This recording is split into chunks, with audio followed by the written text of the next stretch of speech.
자, 안녕하십니까. 이시민의 주식뉴스 공장 1월 4일 모닝 브리핑을 시작을 하도록 하겠습니다. 애플의 실적, 어제 모닝 브리핑에서 예상치 하회, 그 다음에 기대치, 전망치 하회 관련된 내용으로 시간에서 7% 정도 하락이 나왔다는 얘기를 전일 모닝 브리핑에서 얘기를 드렸습니다. 그 영향으로 애플 관련주들의 하락 부분들이 컸고, 오늘은 이제 그 시간의 분을 반영을 좀 한 다음에, 그 다음에 그 팀쿡 CEO가 향후 매출 관련된 부분, 특히 이제 중국에 많은 비중 부분들이 있다 보니까, 중국에서의 매출 전망 부분들에 대해서 약간 불안 심리 부분들을 매출 축소가 될 거다. 중국 경기 둔화 여파로 인해서 매출 축소 언급 부분들을 코멘트하면서 거의 10% 가까운 하락 부분들이 나왔습니다. 애플이 하락하다 보니까 여기에 연관되어 있는 애플 관련주들, 그 다음에 반도체 엔비디아라든지 이 종목군들까지 영향을 주면서 나스닥이 3% 정도 하락을 만드는 가장 큰 매개체 역할 부분들을 첫 번째 하겠다는 내용을 좀 말씀을 좀 드려보도록 하겠고, 두 번째로 그 미국의 민간 고용 ADP 고용 지수가 예상치 17만 명 대비 거의 한 10만 명 이상 27만 명 정도까지 증가가 나왔는데, 이거보다 시장에서 주목을 한 것은 ISM 제조업 지표가 나온다고 그랬죠. ISM 제조업 지수가 2년 만에 최대 2년 만에 최대치가 나왔어요.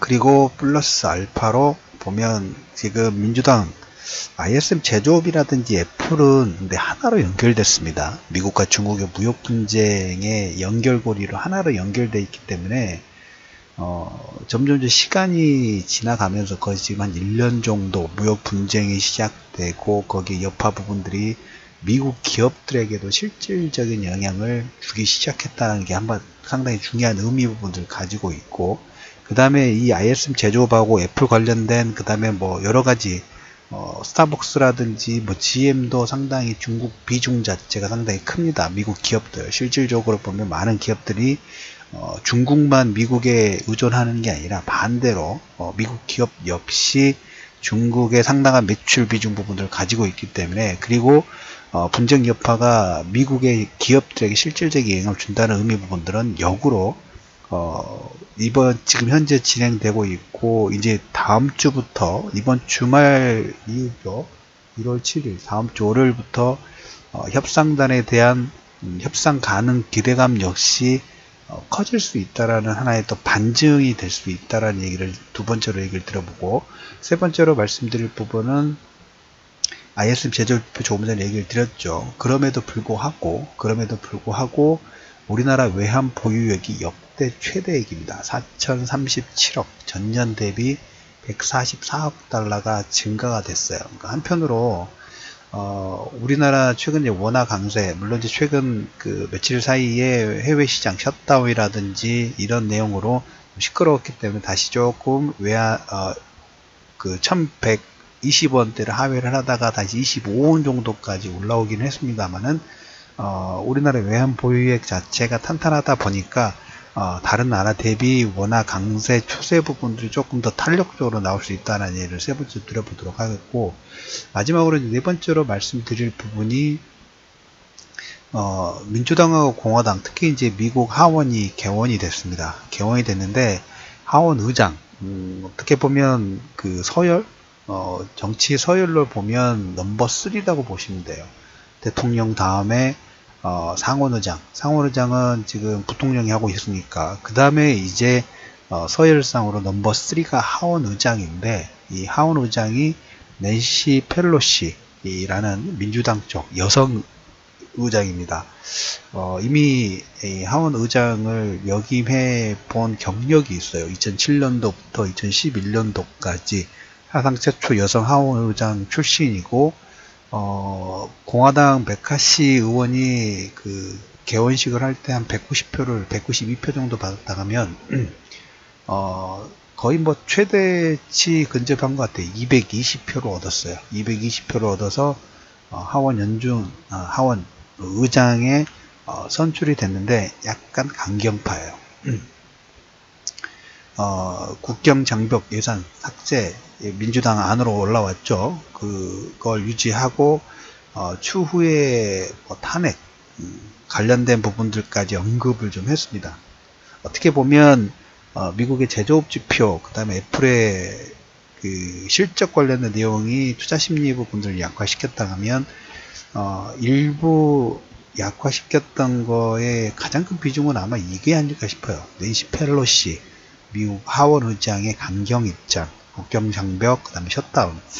근데 한편으로 보면 표면적인 내용은 지금 상당히 강경하게 경기 지표 부분들이 하향됐고 상당히 크게 느껴질 수 있는데, 실질적으로 보면 애플은 전에도 종종 작년에 우리가 이제 삼성전자 스마트폰 부분도 분석 부분 하면서 100만원짜리 안 된다는 얘기를 삼성전자부터 얘기를 좀 드렸죠.